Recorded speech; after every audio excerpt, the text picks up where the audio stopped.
नगेन्द्रहाराय त्रिलोचनाय भस्मांगरागाय महेश्वराय नित्याय शुद्धाय दिगंबराय तस्मै नकाराय नमः शिवाय। दर्शक बंधु, देवता माने स्वर्गरे, दानव माने पाताଳରେ, मनुष्य पृथ्वी रे वास करते, किंतु महादेव श्मशान रे वास करते। तेबे दर्शक बंधु, एठी मनरे प्रश्न उठे, देवाधिदेव महादेव काहींकि श्मशान रे वास करते, काहींकि से सदा सर्वदा भूत प्रेत गणमानंक मध्यरे रहते, काहींकि से भूतनाथ भाव रे परिचित। तेबे आसंतु जानिबा ए संपर्क रे सुंदर कथाटिए।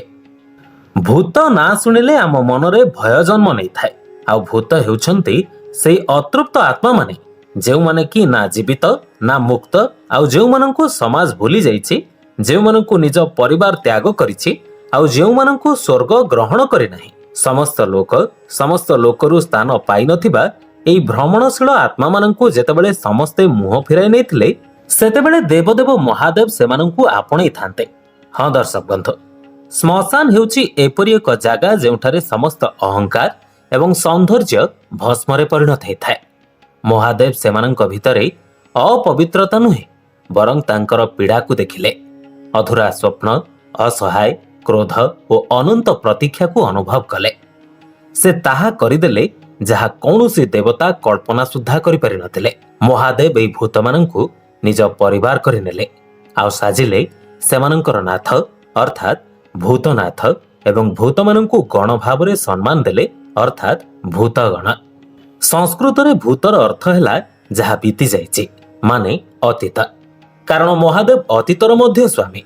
आउ द्वितीय कथा हैला, आमे जानिछु समग्र सृष्टि पंचतत्व रे यथा पृथ्वी, जल, अग्नि, वायु, आकाशरु सृष्टि। एवं दर्शक बंधु, देवदेव महादेव मध्य पंचतत्व रे गढ़ा, यथा रुद्राक्ष जहाकु कि भगवान शिवंक आखिरु झरी पड़ुथुवा असुरर सृष्टि। द्वितीयतः रुद्राक्षर तीनी परत अर्थात भूत, वर्तमान और भविष्यत तीनोटी कालर प्रतीक। तृतीयटी हैला महादेवंक बाहन नंदे। शिवंकु किछि कहबा पूर्वरु नंदींक कानरे निज मन कथा प्रथमे कुहा जाए। चतुर्थ हैला त्रिशूलर रहस्य, कारण महादेवंक त्रिशूलर तीनोटी धार तीनी गुण यथा सत्व, रज और तम, एवं यह ज्ञानर प्रतीक। पंचम तत्वटी हैला महादेवंक त्रिनेत्र। दुईटी नेत्र हेउछि सूर्य एवं चंद्र, एवं तृतीयटी हैला अग्नि, जहा महादेवंक संपूर्ण शक्ति।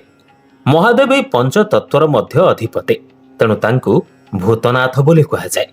तेणु दर्शक बंधु, भूतनाथ भयर प्रतीक नुहंती, बरं महादेवंक हृदय एते विशाल जे मृत्यु परे समस्ते समान। से राजा हेउ बा भिक्षु हेउ बा देवता हुंतु, समस्ते शेषरे सेई महाजोगींक शरण को जानते। आउ देवदेव महादेव हेउछंती अपार करुणार सागर एवं सार्वभौमतार प्रतीक। हर हर Mahadev. Bureau report, live live Odia.